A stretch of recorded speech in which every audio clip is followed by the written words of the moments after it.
사도행전 10장의 이 본문은 굉장히 중요합니다. 사도들이 예수님의 말씀대로 그 그리스도의 복음을 예루살렘과 온 유대와 사마리아와 땅끝까지 이르러 증거하며 또 그 현장에 일어난 역사들이 바로 이 사도행전에 이 기록된 내용들입니다. 그런데 이방인을 향하여서 복음을 증거하게 되는 그 중요한 역사들이 지금 이 본문에도 기록이 되어 있습니다. 한 개인이 이제 복음을 또 에디오피아 내시에게 증거하였지요. 그런데 이 베드로가 고넬료를 만나서 복음을 증거하는 이 일은 교회가 예루살렘 교회가 전체적으로 그 방향을 바꾸는 중요한 시작이 되고 있습니다. 하나님께서 예루살렘 교회, 그 마가다락방 교회에 가장 지도자 자리에 있는 이 베드로를 먼저 이방인 만나게 하시는 겁니다. 복음을 증거하게 하시고 하나님이 성령을 부어주시는 그것이 증표가 되게 하시는 겁니다. 그래서 개인의 수준에서 이방인들을 향한 사역을 하는 것이 아니라 이제 교회적인 수준에서 온 교회가 그리스도의 말씀을 따라 이제 이방인 사역을 향하여 방향을 돌리도록 그렇게 만들어 가시는 겁니다. 사도행전 13장에 바울이 이제 선교사로 파송이 되죠. 안디옥 교회에서. 그것이 하나님의 큰 축복이지만 이제 그 이전에도 하나님이 이렇게 하나씩 선교를 향하여서 나아갈 수 있게끔 만들어 가시는 겁니다. 정오쯤이었을 때에 우리 시간으로는 정오쯤입니다. 한낮입니다. 정오에 베드로가 지붕에서 기도할 때에 하나님께서 환상을 보이셨습니다. 그런데 그 환상의 내용이 참 이상한 내용이어서 3번을 반복적으로 하나님이 말씀을 하셨는데 환상을 다 보고 나서 베드로가 여전히 이해가 안 되는 겁니다. 그게 무슨 뜻인지 의아해 했습니다. 하늘에서 한 그릇이 내려오고 거기에 보자기 같은 것이 있고 그 안에 4발 달린 짐승들 그리고 기는 것들, 땅을 기어다니는 것들 그리고 공중에 나는 것들이 있었습니다. 그것을 보이시면서 일어나서 잡아 먹으라. 하나님께서 그렇게 베드로에게 말씀하시죠. 그런데 베드로가 답합니다.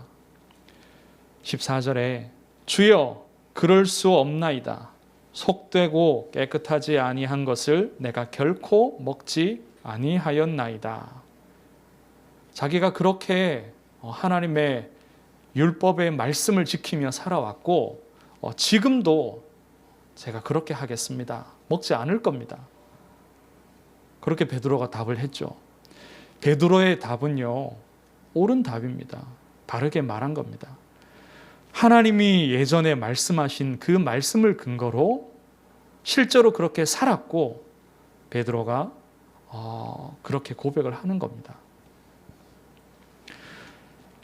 그런데 왜 하나님께서는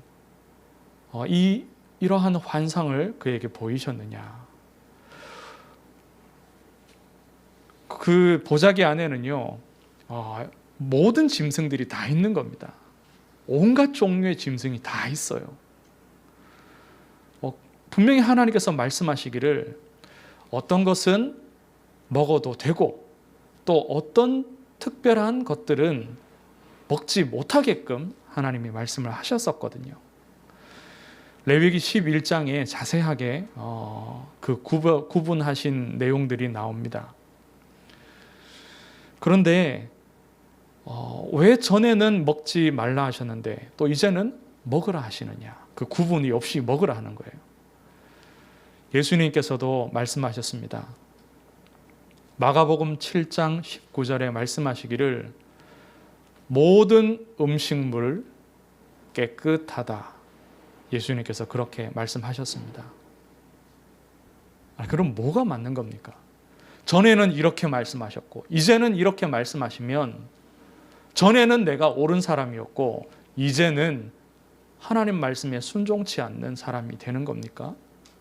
어느 기준에, 어느 말씀에 우리가 기준을 삼고 가야 되는 거냐? 헷갈리죠. 예수님께서 마가복음 7장에 또 말씀하시기를 정말로 더러운 것, 사람에게서 나오는 것이 사람을 더럽게 한다. 그렇게 말씀했습니다. 사람의 내면에서 나오는, 그 사람의 속에서 나오는 악한 것들 많지 않습니까? 욕심과 거짓과 그런 모든 더러운 것들이, 그것들이 사실은 사람을 더럽게 만드는 것이라고 말씀하십니다. 하나님이 지으신 것들, 사람의 입으로 들어가는 그것이 사람을 더럽게 하는 것이 아니라 사람에게서 나오는 것이 사람을 더럽게 한다는 겁니다. 분명히 하나님이, 예수님이 우리에게 주시는 영적인 메시지가 있습니다. 육신의 것으로 말씀을 다 하고자 하시는 것이 아니라 그 안에 하나님의 영적인 메시지가 담겨 있습니다. 하나님이 우리에게 주시는 말씀이 무엇이냐? 본질을 바르게 알라는 겁니다. 하나님의 뜻의 본질을 알고 그리스도의 말씀, 곧 복음의 본질을 바르게 알라는 겁니다. 하나님께서 율법으로 유대인들에게 음식을 구별하게 하셨습니다. 어떤 것은 먹어라, 어떤 것은 먹지 말라의 수준이 아니라요, 어떤 것은 정결한 음식이기에 먹어도 되고, 또 어떤 것은 부정한 음식이기에, 너희를 더럽게 하기에, 너희로 부정한 자가 되게 하기에 먹지 말라고 하셨어요. 표면적인 이유는 바로 그것입니다. 아니, 이것이, 이 음식 자체가 이러하고 저러하고 그걸 말씀하시지 않고요, 정결하고 부정하다라고 말씀을 하셨어요. 영적인 부분에 하나님의 뜻이 있는 겁니다. 먹지 말라고 한 음식들, 그것이 소수죠. 대부분의 것들을 먹어도 되나 먹지 말라고 한 것들이 더 적은 소수의 그런 부분들입니다. 그것을 어떻게 기준을 지으셨냐? 4발 달린 짐승들 중에서는 굽이 갈라지고 새김질을 하는 짐승은 먹을 수 있고, 그것이 아닌 짐승들은 부정하다 하셨습니다. 예를 들면은 굽은 갈라져 있지만 새김질하지 않는 그런 짐승은 돼지 같은 것들, 또 새김질은 하는 것처럼 보이지만 굽이 갈라지지 않은 짐승은 토끼 같은 것들, 이런 것들이 있습니다. 양이나 소나 염소나 노루나 이런 것들은요, 굽도 갈라져 있고 새김질도 하는 짐승들이죠. 그냥 보기에는 온순합니다. 이런 짐승들이 온순하고, 또 굽이 갈라지지 않은 짐승들이 주로 포악하고 사납고, 그리고 다른 짐승을 죽여서 먹거나 그 짐승의 살을 뜯어 먹거나, 아니면 죽은 짐승의 그 사체를 먹는 짐승들이 굽이 갈라지지 않은 짐승들이에요. 이런 것들에는 다 영적인 의미가 있습니다. 너희는 하나님 앞에서 온순하게, 포악하지 않고 온순하게, 그리고 굽이 갈라진 것처럼 구별된 하나님의 백성으로 살라는 겁니다. 굽이 갈라져 있듯이. 그리고 새김질을 하는 것처럼 하나님의 말씀을 계속해서 되뇌어서 씹으라는 겁니다. 하늘을 나르는 것들 중에는 매라든지 독수리라든지 또 박쥐 같은 것들 먹지 못하게 하셨습니다. 이것들도 역시 포악하기도 하고 또 짐승의 사체를 먹는 그런 새들입니다. 그리고 박쥐 같은 것들은 아주 바이러스가 많고 균이 많은 또 그런 짐승들이죠. 더러운 음식을 먹고 균이 많은 그런 음식들을 먹으면은 육신에 쉽게 병이 오겠죠. 하나님의 백성으로서 건강한 음식을 먹고 건강한 몸을 유지하고 건강한 정신을 유지하면서 하나님을 바라는 그 영적인 삶에 영향을 주지 말라는 겁니다. 영적인 것이 가장 중요하기에 너희도 그런 짐승들처럼 그러한 영적인 삶을 살고 더럽고 쉽게 부패하는 그런 음식을 멀리하면서 건강한 몸과 정신으로 하나님을 계속해서 바라라는 겁니다. 또 하나님이 먹지 못하게 한 것들 중에 물에 사는 것들 중에는 비늘이 있는 것은 먹고 지느러미와 비늘이 있는 것들 먹고 지느러미와 비늘이 없는 것들은 먹지 못하게 하셨습니다. 장어라든지 아니면 문어라든지 그런 것들은 비늘도 없고 또 지느러미도 없는 것들이죠. 그래서 겉으로 보여지는 모양을 보아서도 우리가 또 알 수 있습니다.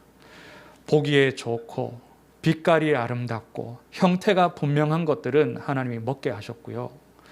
또 모양이 흐느적거리고 형태가 불분명하고 또 빛깔도 아름답지 않은 그런 것들, 또 쉽게 부패하기도 합니다. 비늘이 있는 것과 없는 것은 물론 물에서 나오면 모든 것들이 육지 것들보다는 부패가 빠르지만 그 중에서도 비늘이 없는 것들이 아주 부패가 빠릅니다.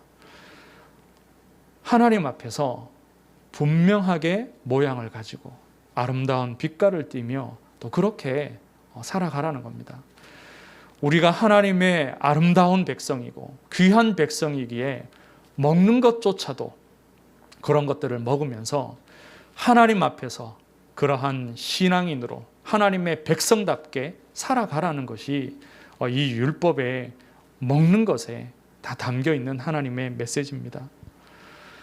곤충들 중에도요, 날개가 있어서 하늘을 날 수 있으면서도 땅에 기는 것은 먹지 못하게 하셨습니다. 예를 들면 바퀴벌레 같은 것들. 하늘을 나를 수 있는데도 바닥을 기어다니고 비좁은 곳으로 숨어다니고 아주 더럽고 또한 좀 이중적인 그런 이미지도 가지고 있죠. 그래서 날개가 있는 곤충들 중에서는 땅에서 뛰어다니는 메뚜기와 같은 그런 곤충들은 먹게 하셨습니다.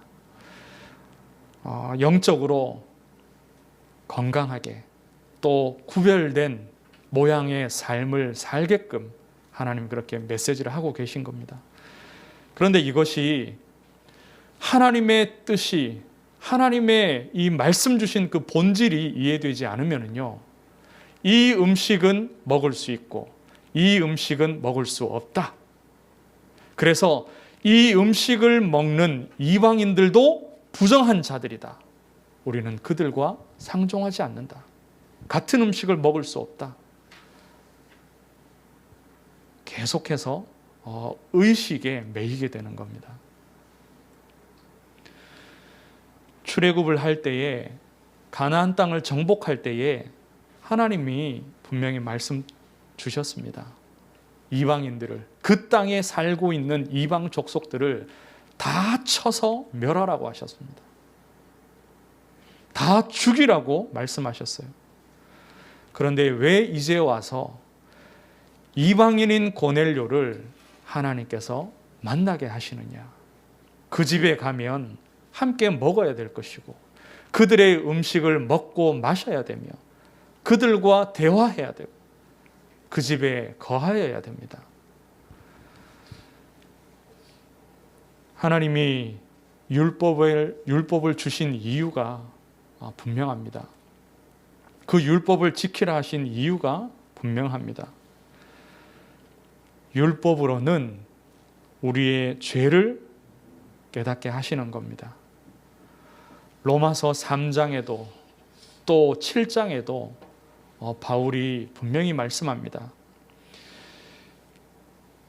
로마서 7장 7절에 보면은 율법을 인하여서 내가 죄인이라는 사실을 깨닫게 한다고 말씀합니다. 전에는 죄가 죄인 것을 알지 못하였으나 이 율법을 인하여서 그것이 죄라는 사실을 깨닫게 되는 겁니다. 죄를 깨닫게 하시고 죄를 드러나게 하시고 그래서 내가 죄인이라는 사실을 알게 하는 겁니다. 그러면 거기서 끝나지 않고요. 하나님은 공의로우신 분이시고 하나님은 의를 요구하시는데 나는 죄인이구나. 처음부터 죄인이고 내게는 율법을 지킬 수 있는 능력도 없고 내게는 조금도 하나님의 공의를 만족할 수 있는 의가 없구나. 결국에는 이것이 깨달아지는 겁니다. 죄를 드러나게 하시고 내 속에 있는 악한 것들을 드러나게 하시고 의가 하나도 없는 사실을 깨닫게 하셔서 결국 나는 하나님의 은혜가 아니면 구원받을 수 없다는 결론이 나게 되는 거죠. 율법은 결국 하나님의 은혜를 구하게 만드는 방편이 됩니다.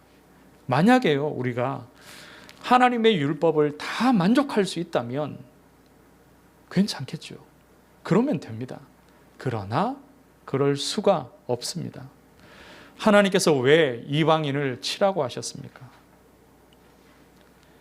여호와 하나님을 섬기지 않는 민족은 망한다라는 겁니다.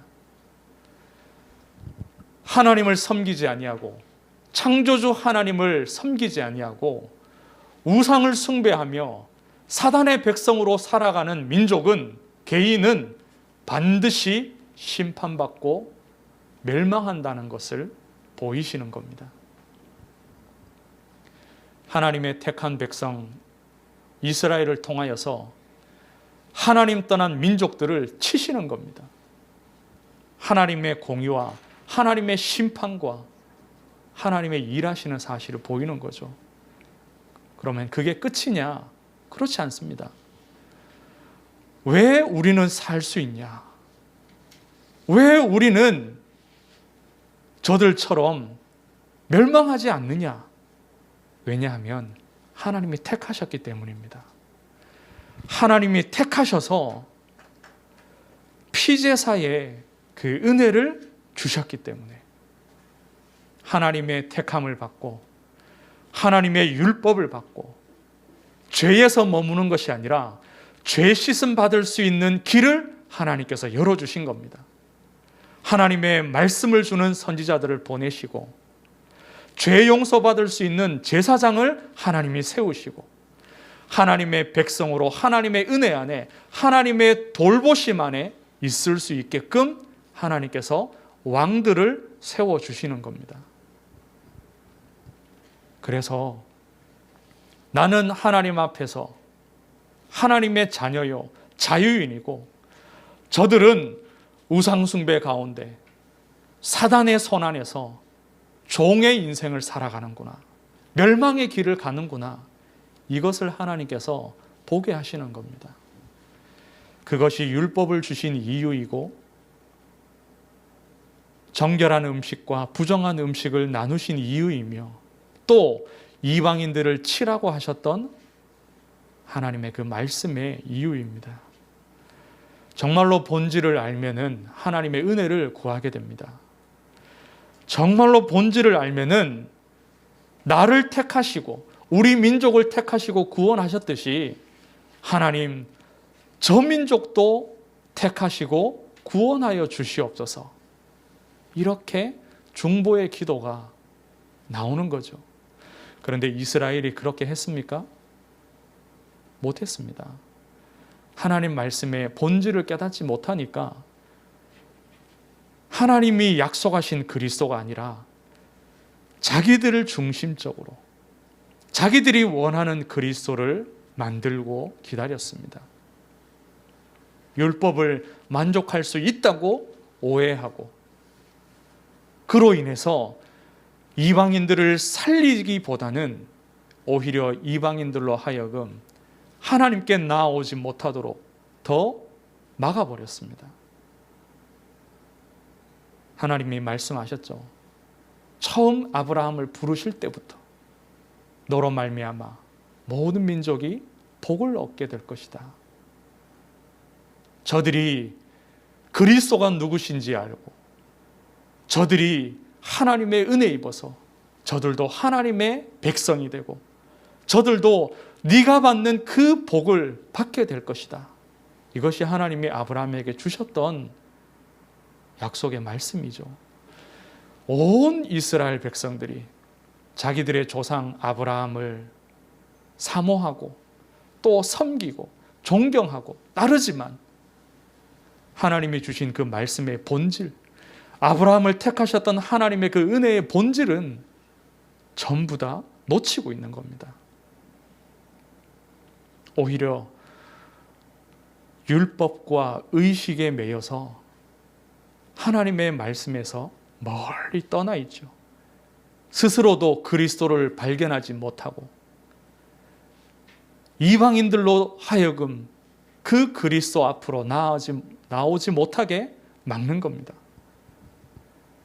이방인을 멸하고 더럽다 하고 혼인하지 않고 그 집에 가서 함께 먹지도 마시지도 않고 대화도 하지 않습니다. 이 고넬료는요, 하나님을 섬기는 사람이고 하나님의 말씀대로 살고자 하는 사람입니다. 그래서 그가 선행한다고 성경이 기록하고 있죠. 그것은 이 사람이 말로만이 아니라 정말로 삶에서까지 하나님의 말씀대로 살아가는 사람이라는 것을, 믿음 있는 사람이라는 것을 성경이 보여주고 있는 거예요. 이방인이 유대인과 교제할 수 있는 한 가지 방법이 있습니다. 이 유대인들이 자기들에게 수용이 되는 길이 있어요. 그게 뭐냐? 그 이방인이 유대인이 되겠다고 결정하고 율법을 따르기로 하고 또 제사를 드리기로 이제 함께 성전에 나아가 예배드리고 또 절기를 다 지키기로 그렇게 하면은 이제 유대 그 모임이 공회가 그를 인정하고 받아들이면요, 그 사람은 이제 이방인이 아니라 이방 민족이 아니라 원래 그가 어느 민족이었든지 상관없이요, 그 사람도 유대인이 될 수 있습니다. 그런데 유대인이 아닌데 그 사람을 만나고 먹고 마시는 것은 이제 유대인들에게는요, 율법에 금한 것이기 때문에 거리껴지는 거예요. 갈 수가 없는 겁니다. 하나님은 처음부터 말씀을 주셨습니다. 율법을 통하여서 죄를 드러내시고 그리고 구원받을 수 있는 피제사도 함께 주셨어요. 처음부터. 피제사, 곧 그리스도를 통하여서 너희가 그 죄에서 용서받고 구원받을 수 있음을 하나님께서 말씀하셨습니다. 하나님께서 오늘 본문에 보면 큰 은혜를 베드로에게 주십니다. 그런데 이 은혜는요, 베드로 개인을 향한 은혜만이 아니라 온 교회를 향한 하나님의 은혜입니다. 베드로와 예루살렘 교회가 복음 안에 들어온 그리스도인들이 여전히 하나님의 그 올바른 본질적인 영적인 지식과 또 하나님이 정말로 원하시는 이방인을 살리라는 그 사명을 감당을 하지 못하고 있으니까요, 하나님께서 깨닫게 하시고 인도하고 계시는 겁니다. 베드로가 마태복음 16장에서 고백을 하였습니다. 주는 그리스도시요 살아계신 하나님의 아들이시니다. 그런데 베드로가요, 물론 하나님의 역사하셔서 그 입으로 고백해 하셨지만 어떤 면에서 볼 때는 입으로만 하는 고백입니다. 왜냐하면 예수님이 그리스도로서 그가 하실 그리스도의 일이 무엇인지는 모르고 있습니다. 그래서 예수님 보고 십자가 지지 말라고 하는 거죠. 그런데 이제는 하나님께서 베드로로 하여금 그리스도가 누구신지, 그리스도의 일이 어떤 것인지, 왜 필요한지 다 알게 하셨습니다. 그래서 베드로가 입으로만 고백했던, 머리로만 알고 있던 그 영적인 지식이 아니라 실제 자기에게 생명이 되어주신 그 그리스도를 이제는 증거를 하는 겁니다. 그런데 아직도 되어지지 않는 것이 무엇이냐? 베드로가 이방인을 만나고 그 이방인을 살리는 것. 분명히 예수님이 출애굽기에서도 말씀하셨습니다. 너희는 제사장의 나라다. 그래서 제사장의 나라로서 모든 민족을 주께로 인도할 그런 나라라는 것을 처음부터 정체성에 대한 말씀을 주셨어요. 그리고 사도들에게도 주셨습니다. 베드로에게도 주셨습니다. 예루살렘과 온 유대와 사마리아와 땅끝까지 이르러 내 증인이 되리라. 모든 민족, 이방인 살릴 너는 전도자, 선교사다. 말씀을 주셨지만 아직 거리껴지고 불편하고 할 수 없는 것이 바로 이방인 선교이죠. 하나님께서 요한복음 14장 26절의 말씀처럼 예수님이 이미 다 말씀하셨고 하나님이 이미 다 말씀하셨는데 하나님의 자녀들이, 하나님의 백성들이 깨닫지 못하고 있던 것을 성령을 통하여서 깨닫게 하시는 겁니다. 하나님의 성령이 베드로에게 임하자 이 환상을 통하여서 깨닫게 되어지는 겁니다. 아, 내가 이방인을 만나도 되는구나. 내가 저들이 먹는 부정하다 생각했던 그 음식을 내가 먹어도 되는구나. 원래는 먹어도 되는 거였구나. 원래는 모든 이방인들이 나와 한 민족이고 내가 살려야 될 사람들이구나. 우리도 똑같은 사람이었구나. 그것이 깨달아지는 겁니다. 하나님께서 환상을 먼저 보이시고 참 신기하게도 기묘하게도 고넬료에게도 환상을 먼저 보이셨어요. 하루의 시간 차이가 납니다. 전날에 미리 보이시고 사람 준비해서 하루 전에 그 종들을 보내셨어요. 그리고 하루가 지나서 이제는 베드로에게 환상을 보이시고 고넬료가 보낸 종들이 그 환상이 마쳤을 때 당도하고 만나고 하나님께서 베드로의 마음을 움직이셔서 고넬료를 만나러 가게 하십니다. 고넬료를 만나서도 말하죠. 율법으로는 이방인 만나는 것이 허용되지 않지만 내가 하나님이 가라 해서 왔다. 지금 그 사람의 수준이에요. 그런데 복음을 증거합니다. 복음을 증거했더니 성령이 그 자리에 충만히 임하는 것을 봅니다. 얼마나 놀라웠겠습니까? 베드로의 생각에 이 사실을 예루살렘 교회에 가서 이야기를 했더니요, 사도들도 다 놀랐습니다. 왜냐?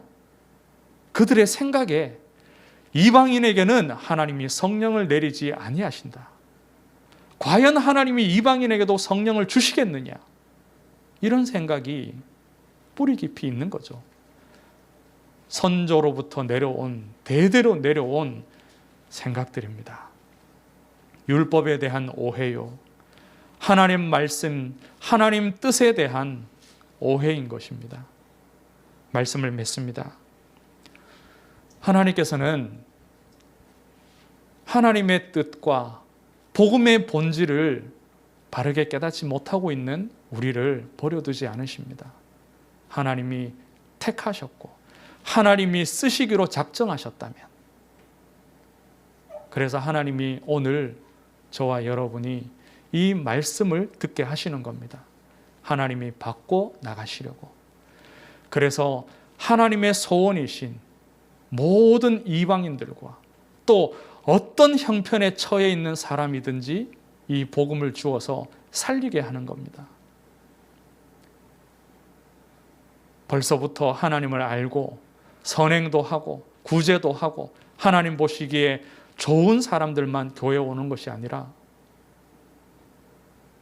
귀신 들리고 우상 숭배에 오래 하고 또 세상의 것들에 집착하고 중독되어서 복음을 받았지만 영적 문제가 많은 이들도 있습니다. 그들이 교회에 왔을 때 우리가 어떤 마음으로 대할 것이냐? 하나님의 마음, 그 본질의 마음, 하나님의 소원을 담은 그 중심으로 우리가 사람을 만나고 교제하고 기다려주고 말씀으로 양육하며 기도로 중보해야 할 것입니다. 하나님께서 그리스도를 통하여서 그렇게 하셨듯이 우리에게도 그것을 요구하고 계십니다.